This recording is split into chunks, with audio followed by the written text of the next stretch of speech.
Unethical advantage and karmic rebalancing, algorithmic and media-driven moral distortion, digital era ethics, the hidden consequences of unethical advantage, and how moral order rebalances without force. All right, so here's the journey we're going on today. First, we'll dig into why our own eyes can fool us so easily. Then, we'll look at karma's subtle, quiet way of setting things right. From there, we'll connect these ancient ideas to our crazy digital world, we'll uncover the true price of causing harm, and finally, we'll talk about how to stay centered through all the noise. So, let's start with a really fundamental question. Why do we so often get things wrong about what's happening right in front of our faces? It's not just a simple slip-up. It's actually a deep-seated problem that has some pretty serious consequences. You know, the Bhagavad Gita put its finger on this thousands of years ago.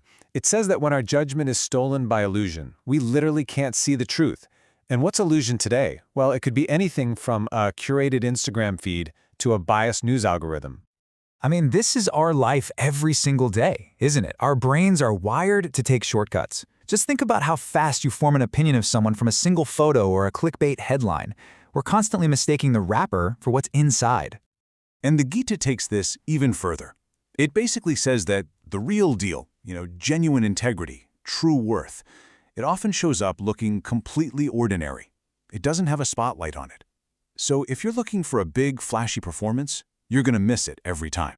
And get this isn't random. It's described as a karmic principle. People who have that deep, true moral center are often completely overlooked, and it's for one simple reason.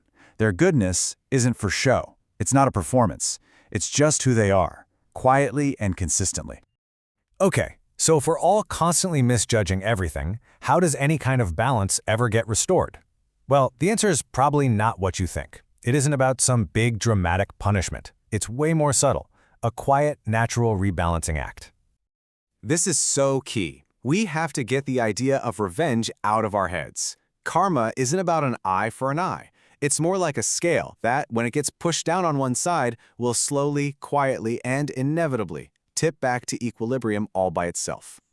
And this is how it actually works. When someone gets ahead by doing something unethical, it looks like they've won, right? But what's really happening is a transfer. That moral energy, that merit, starts flowing away from them and towards the person who was harmed but managed to hold on to their integrity.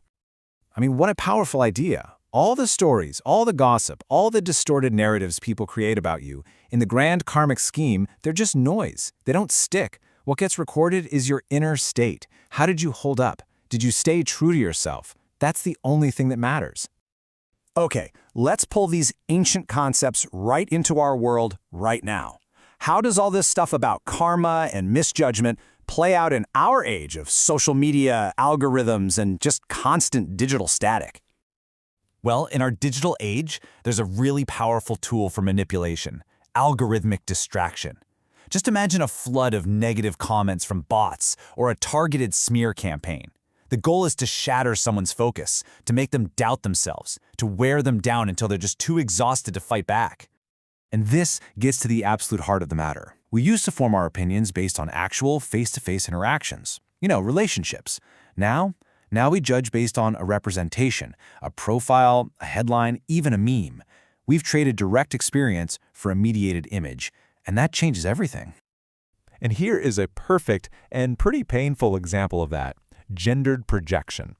Think of how a powerful woman in the real world can be slapped with a label like Dragon Lady or Diva based on fictional movie characters.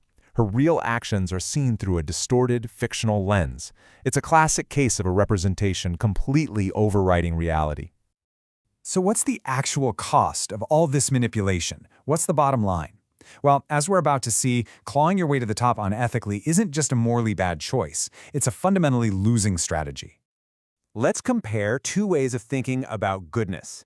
A lot of us think of it as moral credit, right? Like a bank account. You do good things, you build up credit, and you can cash it in later. But karmic theory sees merit more like a muscle. It's dynamic. You only have it as long as you are actively maintaining it.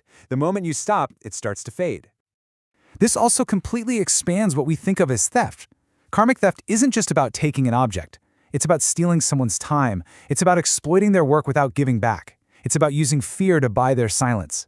These things might not be illegal, but they have a direct, draining effect on that karmic merit.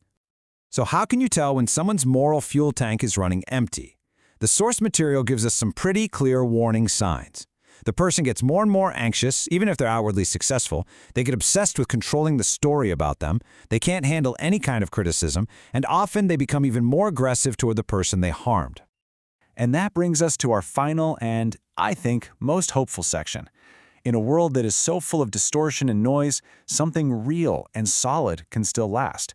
It's called coherence, that deep inner integrity that stays true whether anyone else sees it or not. So here's the bottom line.